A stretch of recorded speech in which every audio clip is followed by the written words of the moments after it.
Ok, Lília, a moçada já está aqui a postos e quem vai tirar as dúvidas dessa turma é a pró-reitora de graduação da Universidade Federal de Goiás, Sandra Mara Chaves. Professora, boa tarde. Boa tarde. Tudo pronto para esse vestibular? Quase 12 mil estudantes prestando prova? Tudo pronto. Nós estamos aí aguardando o domingo, ansiosamente, como os candidatos, eu imagino, não é? E, claro, com todo o cuidado nos preparativos para o processo seletivo. Ok, professora, mas aqui no quadro Perfil Jovem, quem vai perguntar é essa galera, esse pessoal que prestou o vestibular na primeira fase, passou, domingo vai fazer a segunda fase, não é isso mesmo? Todo mundo. E tem dúvidas para tirar com a professora, que é a pró-reitora da Universidade Federal de Goiás. Quem quer começar? Eu. Então vamos lá. Queria falar sobre o Enem, acho que é meio confuso para todo mundo. Por que a universidade escolheu usar o Enem dessa vez, apesar dos problemas que ocorreram, e como que ele vai ser utilizado? Bom, o Enem é uma excelente forma de avaliação. A gente acredita nesse processo, não é? Mas para que o vestibulando ele possa ter opção, a utilização do Enem é opcional. O candidato, ao fazer a inscrição, ele vai marcar lá se ele quer utilizar ou não o Enem. Então, ele tem essa escolha. E a previsão é de que a nota do Enem seja divulgada, né, apesar de alguns problemas que ocorreram, mas com um quantitativo muito pequeno de estudantes. A prova de literatura foi muito mal elaborada. Inclusive, um professor nosso falou que das 10 questões, apenas 5 estavam bem elaboradas. As outras 5, ou o enunciado estava mal feito, ou então havia mais de uma alternativa que podia ser considerada correta. E é complicado, porque a gente lê todos os livros, a gente tem um monte de aulas de análise, inclusive à tarde, não só durante o horário normal. E a gente chega esperando uma prova que pelo menos seja seja fácil de entender o que está sendo pedido. E a gente não consegue nem saber o que está sendo pedido, quando a gente, na verdade, sabe responder se a pergunta for bem feita. A primeira fase melhorou bastante, vem melhorando, mas parece que não abarca conhecimento de segundo grau, parece que vai além e deixa a gente um pouco confuso com relação a isso. O que a gente pode esperar nessa segunda fase, com essa insegurança de saber ou não o que vai? Para selecionar dentre 35 mil candidatos, 5.302 aprovados, nós realmente temos que ter uma prova que discrimine, no sentido de que consiga avaliar aqueles que realmente têm o conhecimento e o perfil para entrar na universidade. Professora, essa dúvida que os alunos têm é também a dúvida de muitos professores de cursinho. A gente vai assistir agora uma reportagem onde os professores fazem esse mesmo questionamento. Vamos ver. Eu estou aqui com professores que representam 7 das principais escolas do ensino médio da capital e todos aqui criticam e questionam as provas aplicadas na primeira fase do vestibular da UFG. O professor de literatura, Adriano Alves, por exemplo, tem algumas críticas, né? Tenho sim. E a nossa crítica parte de uma constatação. A questão 11 da prova tipo 1, por exemplo. Veja como que, nesse caso, errou-se o século.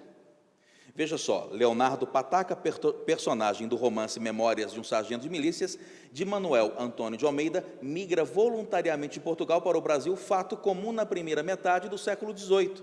Só que isso acontece no romance no século XIX. E é claro que pode, para nós, parecer um erro de digitação ou coisa assim, mas isso prejudica o aluno que está lá fazendo a prova. Obrigada. A gente vai conversar agora com o professor de Física, Osmair, que é outra prova que foi muito criticada pelos alunos. Você acha que as críticas dos alunos, elas procedem? Procedem sim, uma vez que, com esse tipo de prova, o UFG exclui e não inclui, porque ela dificulta o aluno a fazer uma prova. O aluno, quando vai estudar ensino médio, ele já entra com aquela dificuldade em física, e já é o terror. E com essa prova que não ajuda o aluno a ingressar na universidade, isso atrapalha, inclusive, para o ensino médio. Vamos saber, então, da pró-reitora da universidade por que essa dúvida dos professores, os professores que dizem que o conteúdo é muito subjetivo com relação ao que eles ensinam aí no ensino médio, professora. Bom, nós temos um programa, né, que está no manual do candidato, é com base nesse programa que as bancas elaboram as provas. E esses programas, eles foram discutidos há um tempo atrás com professores de ensino médio. E agora, no início de fevereiro, nós faremos um novo seminário onde voltaremos a discutir esses programas com professores do ensino médio público e privado. Nós temos uma concepção de avaliação que fundamenta esse processo, que vai para além do conteúdo. Nós queremos um estudante que seja capaz de refletir, de analisar, de criticar, de propor, que seja capaz de interpretar aquilo que a questão está requerendo dele e que não exercite apenas a habilidade de memorização e reprodução de conhecimentos. Tá vendo? Estou cobrando de vocês também, né? Esse posicionamento dentro da Universidade Federal. E com relação à prova, tem mais alguma dúvida? Professora, eu queria saber, porque no primeiro dia de prova da primeira fase, ficou bem claro que materiais eletrônicos, como celulares, MP3, não poderiam ser levados ao local de prova e que seria um método de eliminação caso algum candidato portasse na sala ou nos prédios. Para a segunda fase, existem mais restrições? Essas continuam? Como que fica essa questão? São as mesmas restrições, né? Nós temos orientação e acompanhamento da Polícia Federal, da Polícia Civil, da Polícia Técnica e Científica, para garantir, além de coordenadores, supervisores, aplicadores de prova, para garantir a segurança do processo seletivo e para garantir que todos vocês tenham iguais condições de fazer a prova. Então, eu queria saber, porque existem muitos tabus em volta da prova de redação, né? Se passar do número de linhas, se vai ser corrigido, ou quanto ao título, se não colocar, pode tirar muitos pontos, os erros ortográficos, a letra, se isso pode tirar muitos pontos do candidato. Eu queria que você esclarecesse isso para a gente. Bom, como você disse, são tabus. As provas de redação, elas são todas corrigidas, a não ser que tenha alguma marcação que identifique o candidato, não é? Letra não vai interferir na pontuação, não é? O tamanho não vai interferir na pontuação.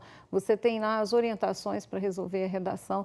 O que é importante é o texto que você está construindo, não é? Com coerência, com início, meio e fim. Então, eu sugiro a vocês que antes da prova vocês deem uma lida naquelas orientações sobre o processo de correção da redação, porque vocês vão ter mais clareza de como isso funciona na UFG. Pois é, pessoal. Beleza, o papo está muito bom, está ótimo, mas o nosso tempo, infelizmente, assim como o tempo do vestibular também é contado. Por isso, aqui que a gente faz aqui, a gente agradece muito a presença da professora Sandra Mara Chaves, pró-reitora da Universidade Federal, que tirou essas dúvidas aqui de vocês. E claro, né, professora, deseja para todo mundo uma boa prova, né? Uma boa prova, sucesso para vocês e eu espero vocês na universidade. Alguma dica, assim, para o finalzinho, para a gente encerrar?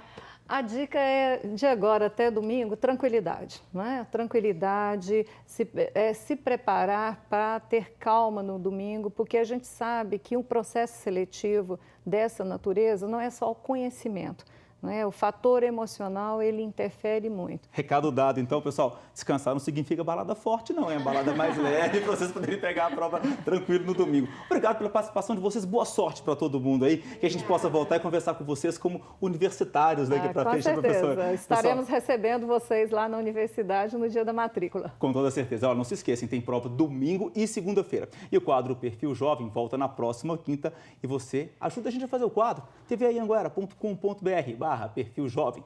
Mande a sua sugestão, vamos conversar sobre esse tema, vamos falar sobre tudo. Estamos chegando no fim do ano, 2011 está aí, tem mais assunto para a gente conversar. A gente conta com a participação de toda a galera e o Jornal Anhanguera continua agora com Lília Lynch. E você, Lília?